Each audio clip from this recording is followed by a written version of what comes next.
Woman saves cat stuck in a jar, shocked when she sees what it actually is.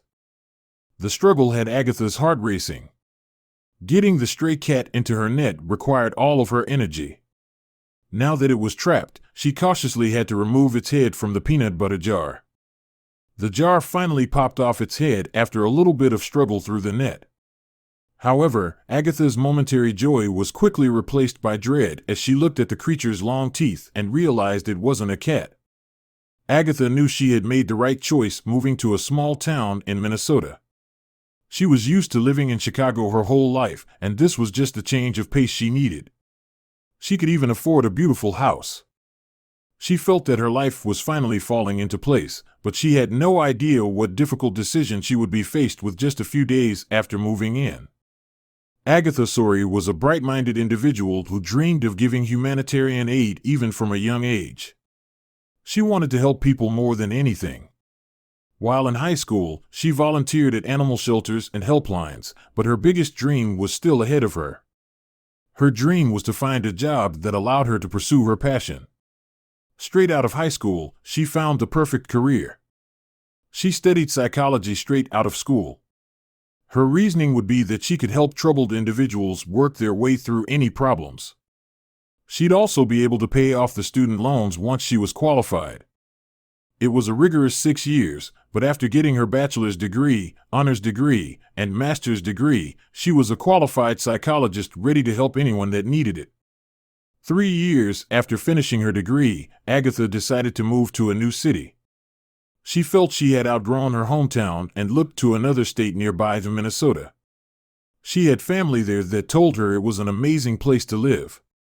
She decided to take the plunge and buy a beautiful house surrounded by nature.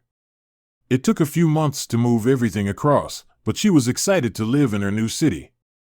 But she had no idea what would happen on this new property. Her new property was surrounded by nature. The small town in Minnesota seemed to offer her everything that Chicago didn't have. There were raccoons that would skulk around her porch at night and even local stray cats. Agatha would leave some cat food out every night for the stray felines. She was a big animal lover and wanted their lives to be easier. But she was welcoming something into her life that she wasn't aware of. After a busy day of seeing clients, doing shopping, and then making dinner, Agatha was beyond tired. Despite this, she still decided to work on her psychology thesis. She checked the clock after making some progress and saw it was 12 o'clock. She needed some sleep, so she put out the usual cat food and even put some peanut butter in the mix as a special treat for the strays. But she made one mistake in her tired state that she'd learned to regret. She left the peanut butter out on the porch. Agatha woke up the next morning and got dressed. Thankfully, it was her day off, and she could relax. But when she walked out onto the porch, expecting to see the peanut butter jar empty and eaten, she saw something much more alarming. The jar wasn't anywhere to be seen. She remembered that she'd left it out there, but something had happened to it. Then she heard an animal cry out for help. Agatha whipped around, and her heart sank. She saw that one of the strays had gotten the jar stuck on its head. She knew she needed to help. But it was so skittish that it would run away if she weren't careful. She had to think of a plan to get close enough to get the jar off of the cat's head. She didn't like leaving the cat alone, but she knew it would just run away if she tried now. She had to go get some supplies. But she was making a mistake. After an hour out of the house, she finally arrived back home with a large net. She would have to be quick now that time was running out. She looked around for the poor animal until she finally saw it pop up from underneath her porch. She leaped forward with the net and managed to get it over the animal. Now it was time to pull the jar off of its head. But she could never have prepared herself for what happened next. Agatha's heart was racing from the struggle. It took all of her strength to get the stray cat into her net. Now that it couldn't get away, she had to carefully remove the peanut butter jar from its head. With a bit of a struggle through the net, the jar popped off of its head. But Agatha's brief triumph was replaced with dread as she stared at the long teeth of the animal and realized it was no cat. The gray animal wasn't actually a cat.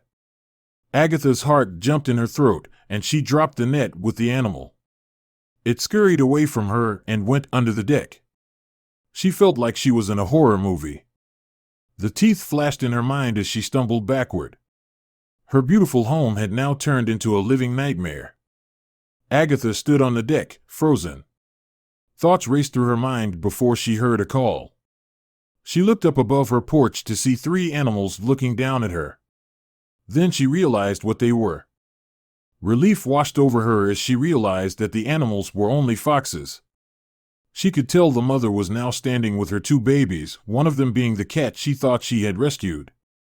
Agatha now felt confident in her decision to help the animal. Regardless of what species it was, it needed her help, and she was happy to give it. Her brief scare was now behind her, and she could feel triumphant again. The mother looked at her and blinked as if to communicate a thank you for saving her child. But Agatha didn't need any praise. Agatha smiled and walked back inside. Half of her day was spent helping the fox out of the jar, but she didn't regret it at all. In fact, she thought back to her time volunteering in animal shelters, which made her feel good about herself. She was just as passionate about helping both people and animals as ever. It was a new inspiration, and she had her new home to thank. Agatha thought her encounters with animals would be over, but it would only be the beginning. She'd have the strangest encounter when she had to help out a family member. Her 86-year-old grandfather was recently put into a nursing home, and she knew she had to help him move. That's when things start to become strange. One major problem for her grandfather was that they wouldn't let him bring his old Siamese cat with him. Agatha was an animal lover and always wanted to help her family. So she decided that she'd happily fly to his home and pick up some of his things along with the cat. But she had no idea what she'd find at the house. Her grandfather had been living on his own ever since he lost his wife 5 years prior. His health had only gotten worse over those years, and the same could be said for his poor cat. Agatha flew to the nearest airport and, from there, drove to her grandfather's house to check in on the cat. But when she got there, she had no idea what was lying in wait. Agatha arrived at the house and approached the front door. It was very dark inside when she looked through the windows. It was clear he wasn't looking after himself, and that's why he was put into a nursing home in the first place. She walked back to the car to grab a flashlight from behind the seats. She thought she might need it, and she was right. But it wouldn't help her against what was inside the house. When Agatha got inside the house, she immediately noticed the strange smell that was in the air. She could tell that the place hadn't been cleaned in a long time. She saw everything in disarray, broken furniture and clutter lay at her feet. Whatever her grandfather had been doing, it didn't seem rational. There was even scribbling all over his wall. Agatha continued to venture deeper into the guts of the house. If it was a person, it would have been a corpse. She worried that the local wildlife had moved and most notably rats. She hated rats. She had a bad feeling about the whole place. She was even a little scared, as irrational as that was. As she inspected the walls more closely, she noticed something disturbing.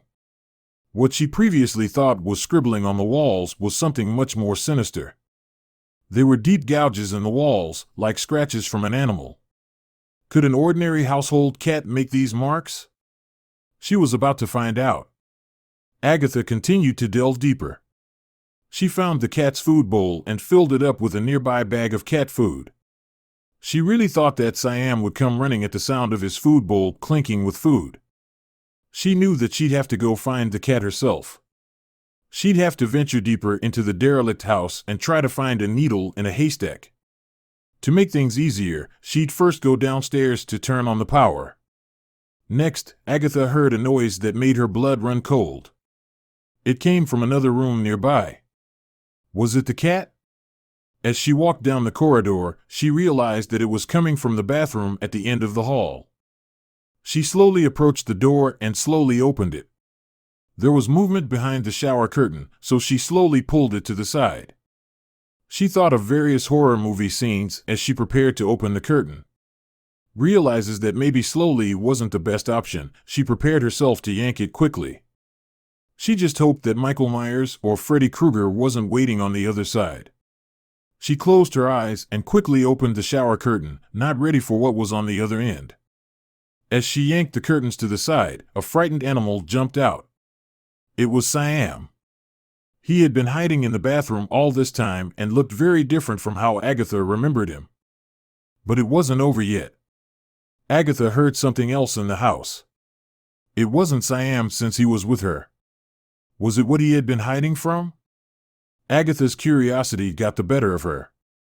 She decided that she would check the house to make sure that no vagrants had moved into his house while he was gone. She could tell the noise coming from under the bed. But when she looked underneath it, she saw something straight out of a nightmare. Agatha found a furry creature underneath the bed. It looked just as frightened as Siam. She decided to call her grandfather and find out more about this strange-looking animal. Once he answered the phone, he spilled everything. "You found Missy," he said with glee. Agatha was confused, but he explained that he thought his other cat had run away. But this didn't look like any cat she'd ever seen. She had to rush her to the vet. The vet couldn't believe the way the cat looked. She had been neglected for months, and her fur had become more matted than anything they'd ever seen. He quickly began the treatment process. He got a special set of clippers and got to work on the poor frightened animal. But would she look like her former self once he was done? After extensive treatment at the vet, Missy looked like a different animal. She looked like a lovely little kitten that had a lot of love to give. Now she could be properly looked after. Agatha decided to look after her grandfather's pets, and she would arrange visits every so often. It was the perfect ending everyone asked for. In order to protect the privacy of those depicted, some names, locations, and identifying characteristics have been changed and are products of the author's imagination. Any resemblances to actual events, places, or persons, living or dead, are entirely coincidental.